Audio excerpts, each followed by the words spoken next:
Good evening, students. Now, in EVS, our first chapter is our environment, and I hope you all have completed your homework which I gave on last online lecture. आता थोडं मराठी. आपल्या मागच्या तासाला तुम्हाला मी जे spelling पाठ करण्यासाठी दिले होते ते तुम्ही सर्वांनी पाठ केलेले असतीलच. तरीसुद्धा मी ते सर्व स्पेलिंग्स पुन्हा एकदा वाचणार आहे. ते स्पेलिंग्स, त्यांचा उच्चार आणि त्यांचा अर्थ मी सांगणार आहे. सर्वांनी आपल्यासमोर आपल्या शब्द लिहिलेल्या वह्या ठेवायच्या आहेत आणि प्रत्येक स्पेलिंग्स बघायचे आहे.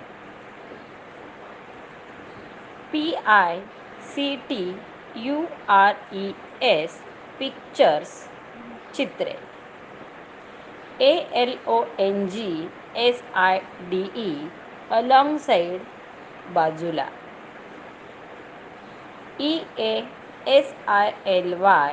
इझिली, सहजपणे. MATERIALS मटेरियल्स, पदार्थ. FIND फाइंड, सापडणे. AROUND अराउंड, सभोवती, आजूबाजूला. ENVIRONMENT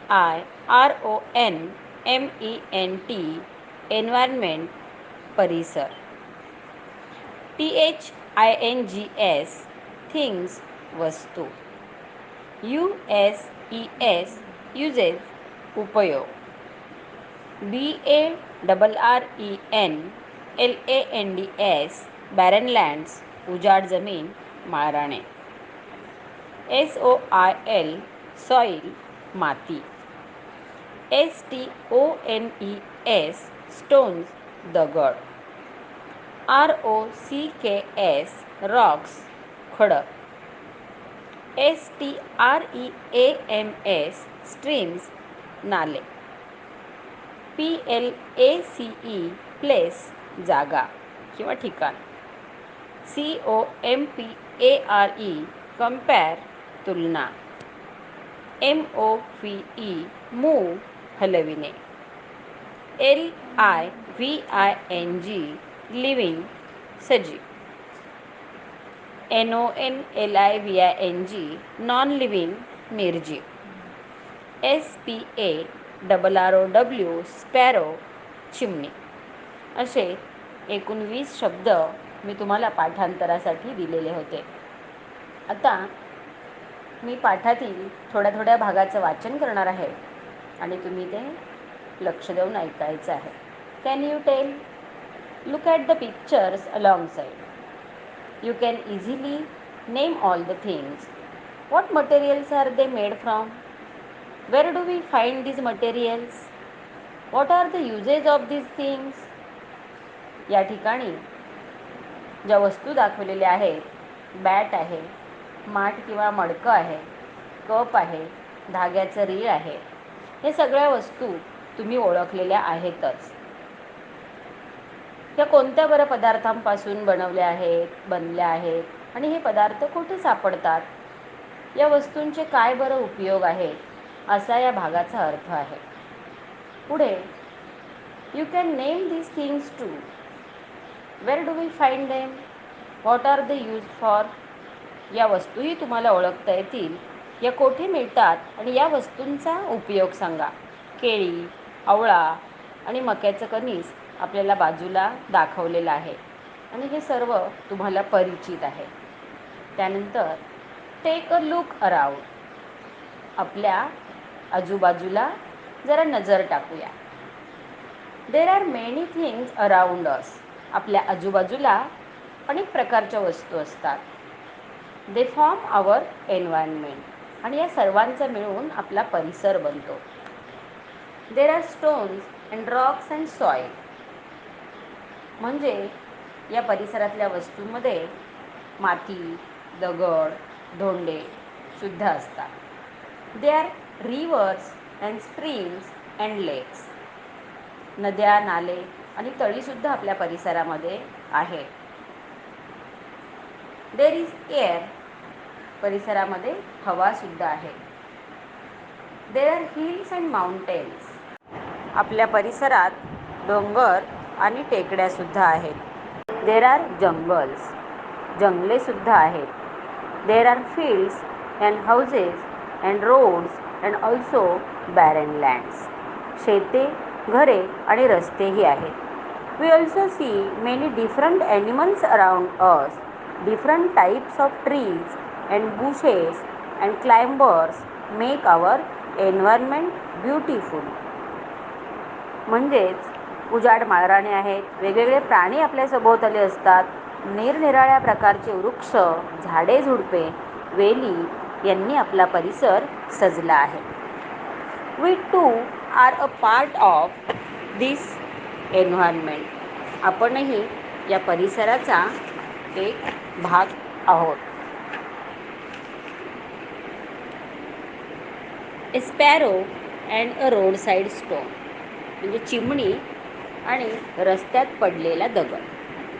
now let us look a stone and a sparrow in our surroundings and compare them. आता आपण आपल्या परिसरातील एक दगड आणि चिमणी यांची तुलना करू. A stone remains where it is. दगड जिथे आहे तिथेच पडून राहील. Its place changes only if someone picks it up and moves it. त्या दगडाला जर कोणी उचलून हलवले तरच त्याची जागा बदलेल. इट डझंट इट, दगड जेवत नाही. सो इट डझंट ग्रो बिगर, आणि म्हणून त्याची वाढसुद्धा होत नाही. It doesn't have babies either, दगडाला पिल्लेही होत नाहीत.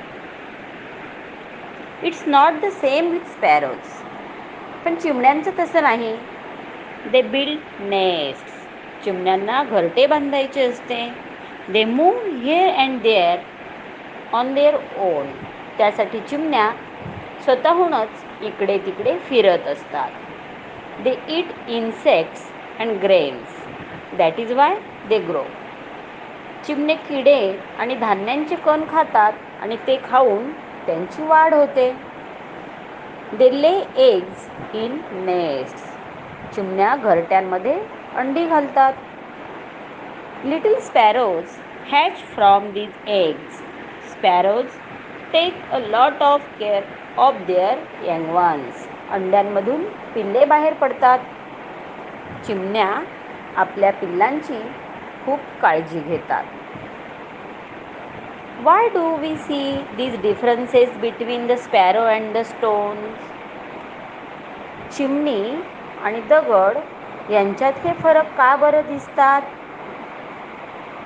The sparrow is a living thing and the stone is a non living thing. चिमणी सजीव आहे तर दगड निर्जीव आहे. इथपर्यंतचा भाग आपण आत्ता समजून घेतलेला आहे. यानंतरचा पुढचा भाग आपण पुढच्या तासाला समजून घेणार आहोत. आणि आणखी थोडेसे जे स्पेलिंग्समध्ये राहिलेले आहेत ते स्पेलिंगसुद्धा मी तुम्हाला फोटो पाठवणार आहे. पुढच्या तासापर्यंत तुम्ही ते पाठ करून ठेवायचे आहेत. आणि आजच्या भागामध्ये आपण जो महत्त्वाचा फरक शिकलो, a sparrow and a road side stone. Sparrow is a living thing and the stone is a non living thing. म्हणजे चिमणी सजीव आहे म्हणून तिला म्हणायचं लिव्हिंग थिंग. आणि स्टोन म्हणजे दगड, तो निर्जीव आहे, त्याला म्हणायचं नॉन लिव्हिंग थिंग. आणि आपल्या सभोवताली जेव्हा वस्तू असतात त्या वस्तूंचे दोन गट पडलेले आहेत, living things and non living things. या पाठामध्ये आपण सर्वात महत्त्वाच्या या दोन गोष्टी शिकणार आहोत. आणि तुम्हाला living things and non living things ह्या गेस करता आल्या पाहिजेत, ओळखता आल्या पाहिजेत.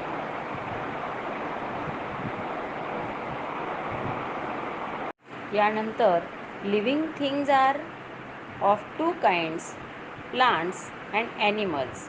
म्हणजेच सजीव वस्तूंचे पुन्हा 2 गट पडतात. एक आहे वनस्पती आणि दुसरा आहे प्राणी. याविषयी आणि त्याच्या पुढे जी थोडीशी माहिती आहे ती सर्व माहिती आपण पुढच्या व्हिडिओमधून पाहणार आहोत. सर्वांनी या पुढचा भाग व्हिडिओमध्ये बघायचा आहे आणि चित्रांमधून लिव्हिंग थिंग्स आणि नॉन लिव्हिंग थिंग्स आपण समजून घ्यायच्या आहेत. तर सर्वांनी आता पुढचा व्हिडिओ पाहायचा आहे आणि त्यानंतर मी जो होमवर्क देणार आहे आणि स्पेलिंग्स देणार आहे, जो फोटो पाठवेल तो तुम्ही आपल्या वहीमध्ये व्यवस्थित वळणदार अक्षरामध्ये लिहून काढायचा आहे आणि प्रत्येक स्पेलिंगचे फर्स्ट लेटर कॅपिटल काढायचं आहे आणि पालकांनी दिलेल्या होमवर्कवर सही करायची आहे आणि मला फोटो पाठवायचा आहे. पाठांतरसुद्धा पूर्ण करायचं आहे कारण आपल्याला पुढे 8 दिवसांचा वेळ आहे. आपला पुढचा जो सायन्सचा तास आहे तोपर्यंत तुम्ही हे सर्व पूर्ण करायचं आहे. Hello, my dear students. How are you all? I hope you all are keeping well at home. I'm happy that you all have completed the given assignments. Very good, students. Students, we have completed with our second standard. Now let us start with third standard environmental studies. In EVS, the first chapter is our environment. Students, we all are in different places, but as I ask questions, just try to answer from wherever you are. Now, students, just look around and name any 5 things around you. Yes, you're right. Books, chair, cupboard, mobile, pencil, and many more things.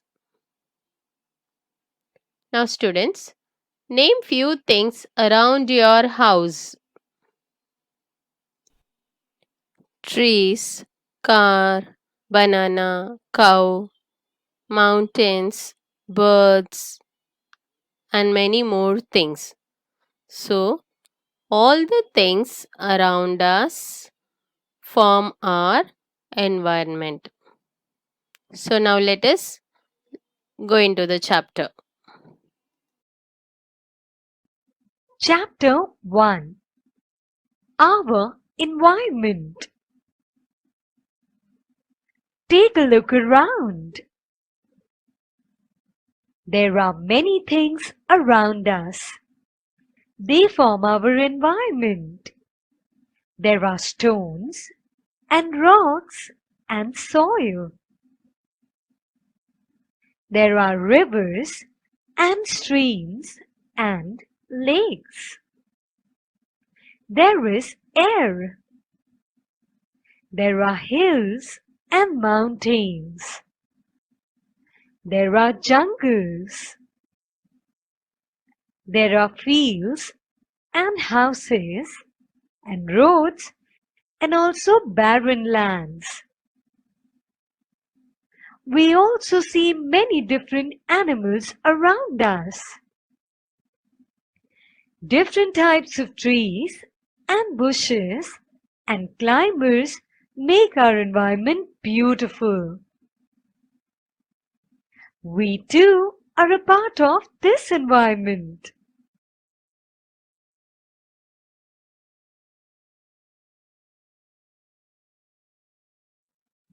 A sparrow and a roadside stone. Now, let us look at a stone and a sparrow in our surroundings and compare them. A stone remains where it is. Its place changes only if someone picks it up and moves it. It doesn't eat, so it doesn't grow bigger. It doesn't have babies either. It's not the same with sparrows. They build nests. They move here and there on their own. They eat insects and grains. That is why they grow. They lay eggs in nests. Little sparrows hatch from these eggs. Sparrows take a lot of care of their young ones.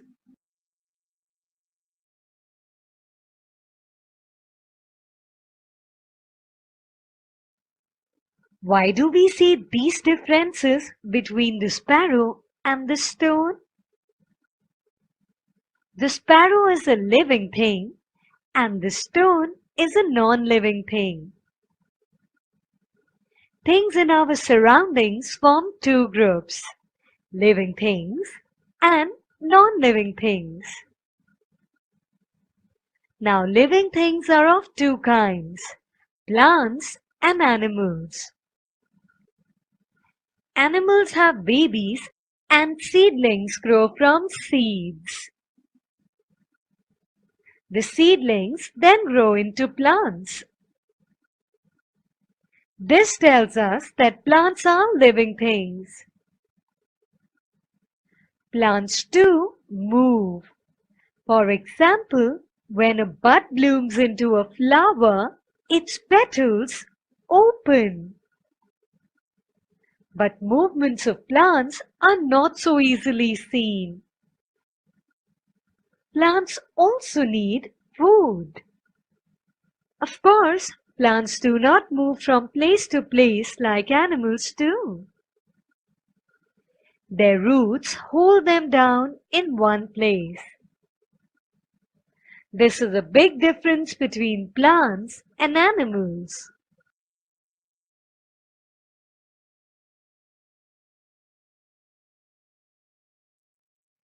Can you tell? Are the things in these pictures living or non-living? Well, in the following picture, the banyan tree, rabbit, frog, the potted rose plant, and the coconut tree are living things, whereas the gas cylinder, the glass, and the vessel are non-living things. If it is a living thing, is it a plant or an animal? In the following picture, the banyan tree, the coconut tree, and the potted rose plant are plants, while the rabbit and the frog are animals.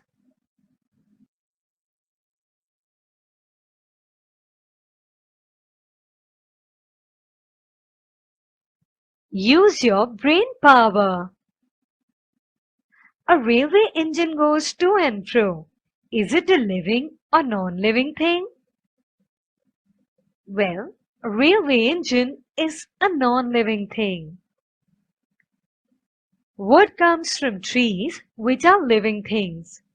A chair is made from wood. Now, is the chair living or non-living? A chair is a non-living thing.